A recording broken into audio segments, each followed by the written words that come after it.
je m'appelle Alice Alano, j'ai 25 ans et je suis infirmière maintenant depuis 2 ans et demi.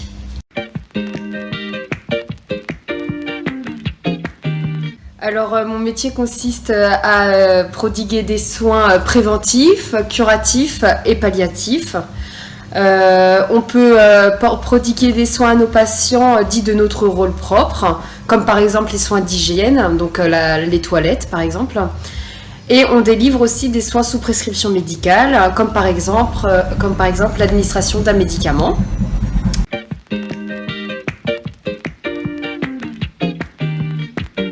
Alors, pour moi, le rôle d'une infirmière, c'est tout d'abord apporter les soins nécessaires à nos patients, en collaboration avec le médecin qui nous délivre les prescriptions médicales, mais aussi en collaboration avec les aides-soignantes, car nous, on leur délègue notre rôle propre.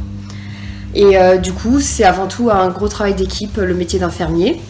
Sinon, pour moi, le rôle d'une IDE, c'est l'écoute active et la communication afin d'aider au mieux nos patients, car se retrouver dans un milieu hospitalier est source d'angoisse par les patients.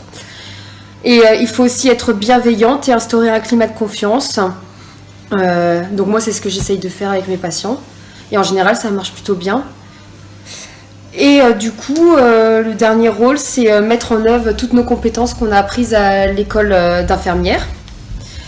Comme par exemple évaluer une situation clinique et établir un diagnostic infirmier. Donc il faut savoir qu'on a 10 compétences qui sont présentes dans le référentiel infirmier pour valider notre diplôme d'État. Voilà.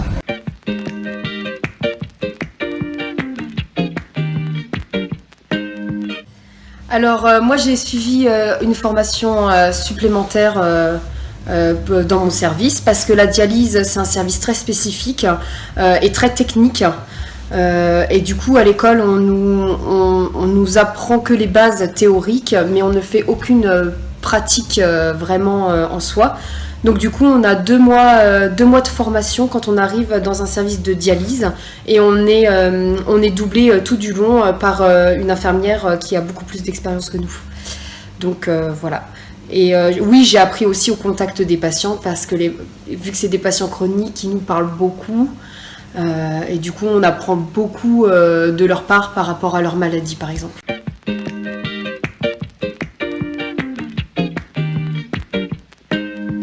Non, il y a des patients qui ne veulent pas être greffés, donc ça c'est leur choix personnel, même si les médecins sont vraiment pour la greffe.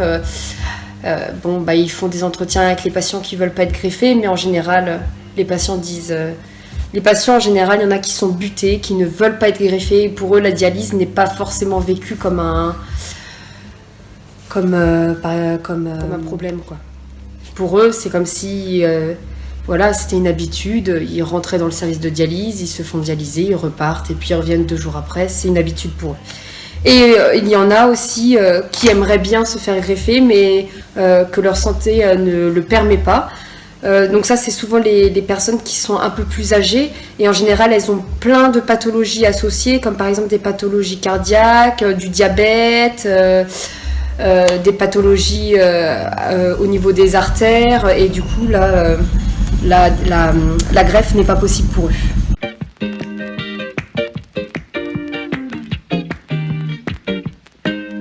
Alors ça dépend, il y a des personnes qui font 2h30 de dialyse mais tous les jours.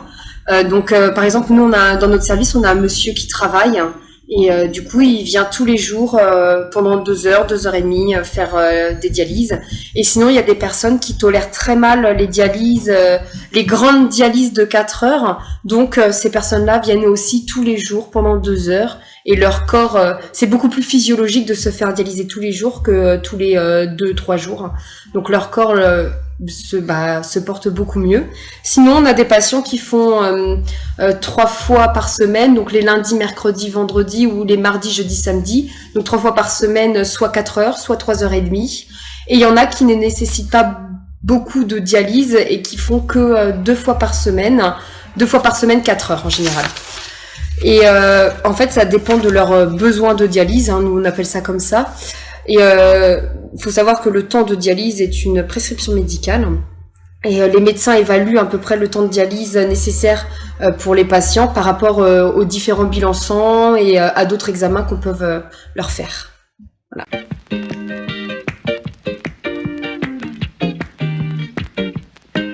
Alors, avant la greffe, donc on les accompagne dans leur dialyse, tous les matins, des nouveaux patients qui viennent se faire dialyser, donc on les accompagne dans leur dialyse.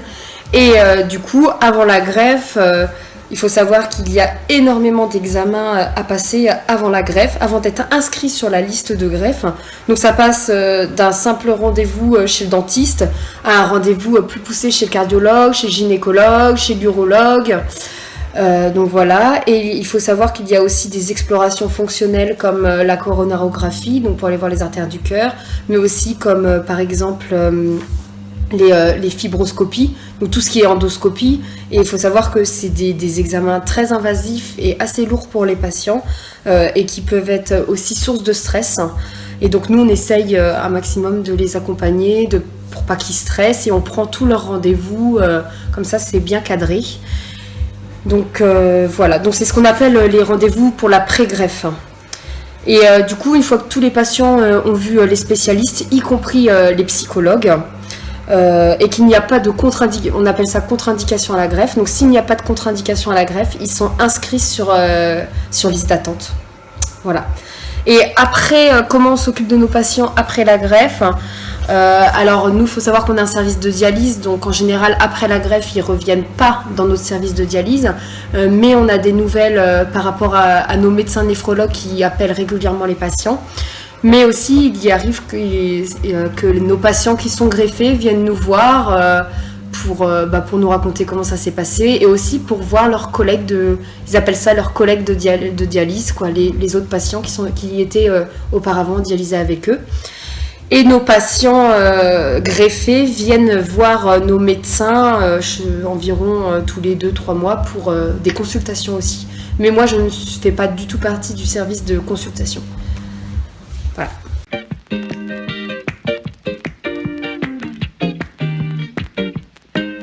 Alors, il faut savoir que nous sommes maintenant, avec la nouvelle loi, on est tous donneurs d'organes, sauf si on s'inscrit sur un registre pour ne pas donner ses organes.